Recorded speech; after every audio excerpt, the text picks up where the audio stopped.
Buenas noches, mi nombre es Isabel Rojas, participante de la asignatura de Derecho Inquilinario en la modalidad Saya. En esta oportunidad les hablaré acerca del tema 1, 2 y 3. Tema 1, arrendamiento.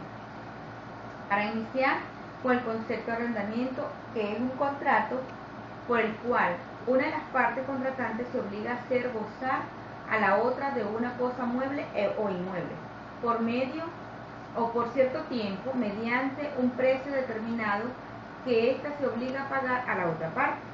Los contratos de arrendamiento se rigen, por un lado, por la ley de vivienda, ley de alquileres de vivienda, que no es más que una ley que va a regular y controlar a estos arrendamientos. Y por otro lado, el decreto con rango, valor y fuerza de ley que regula de regulación de los arrendamientos inmobiliarios para el uso comercial. La relación arrendaticia genera para las partes un conjunto de obligaciones y derechos de carácter personal por el cual prevalecerá el orden siguiente. En primer lugar, las disposiciones de la ley y decreto de ley, los reglamentos, las disposiciones contenidas en instrumentos normativos de rango sublegal de carácter general, que fueren dictadas por el Ministerio de Competencia en materia de comercio, de conformidad con lo dispuesto en este caso en el decreto ley. Los contratos de acuerdo o convenio establecidos de mutuo acuerdo con las partes, mediante la manifestación fehaciente de voluntad de las mismas. En tal sentido, no tendrá validez alguna la disposición establecida en contratos de adquisición. Respecto a la clasificación general de los contratos, el contrato de arrendamiento se caracteriza por ser un contrato consensual, sinalagmático bilateral, oneroso y de administración. Puede ser conmutativo o aleatorio.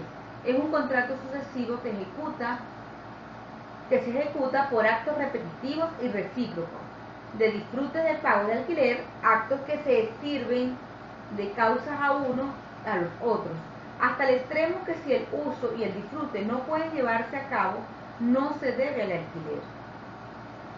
El contrato de arrendamiento se diferencia del contrato de compra-venta por cuanto el vendedor se obliga a transferir la propiedad de la cosa, mientras que el arrendador solo se obliga a dar en goce el arrendamiento.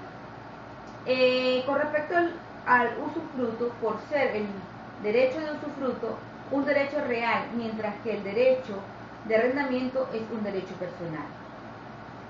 Con la enfiteusis, el goce es perpetuo o temporal, el arrendamiento solo es temporal. No se puede dar enfiteusis, cosas muebles, en arrendamiento sí. El enfiteuta es dueño del dominio útil, no así el arrendamiento.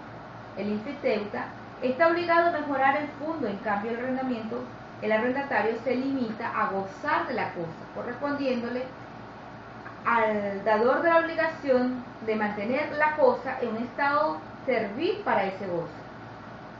Entre los elementos generales y particulares del contrato se tiene el consentimiento de las partes, sin la cual no hay un contrato. Una cosa cuyo goce es prometido por el arrendatario y que es la causa de la obligación de pagar una renta.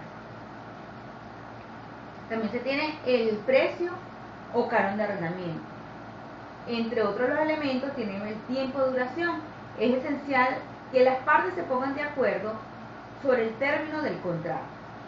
Tema 2. Obligaciones del arrendador. Atendiendo a lo establecido en el título 2 de las relaciones arrendaticias, capítulo 1, deberes y derechos de la ley de alquileres de vivienda, entre las obligaciones del arrendador se encuentran: procurar al arrendatario el uso pacífico del bien durante el tiempo de arrendamiento, entregar al arrendatario el inmueble dado en arrendamiento en buen estado de servicios, seguridad, sanidad, así como a su disposición los servicios, cosas o usos conexos a la fecha convenida o el momento de la celebración del contrato.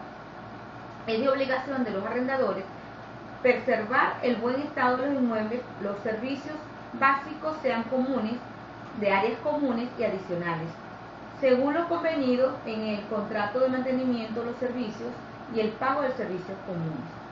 Defender el uso de la cosa contra cualquier tercero que ejerza o pretenda ejercer algún derecho sobre la misma. Es obligatorio del arrendador solventar las reparaciones mayores cuando el inmueble arrendado las requiera. El arrendador también está obligado a dar al arrendatario un recibo por su pago. Tema 3. Obligaciones del arrendatario. Debe servir de la cosa arrendada como un buen padre de familia y para el uso determinado del contrato, y a falta de determinación para él debe estar destinado. Debe pagar las pensiones de arrendamiento en fechas convenidas. Esta es una obligación esencial y no puede eliminarse el acuerdo entre las partes, porque esto desnaturalizaría la esencia del contrato de arrendamiento. Sería una obligación sin causa, nula por consiguiente. Las partes pueden convenir los pagos que hagan por periodos de un mes, trimestral o por cuotas vencidas. Avisar a su arrendador en el menor tiempo posible de toda la usurpación o novedad dañosa que otra persona haya hecho manifiestamente que quiera hacer a la cosa arrendada.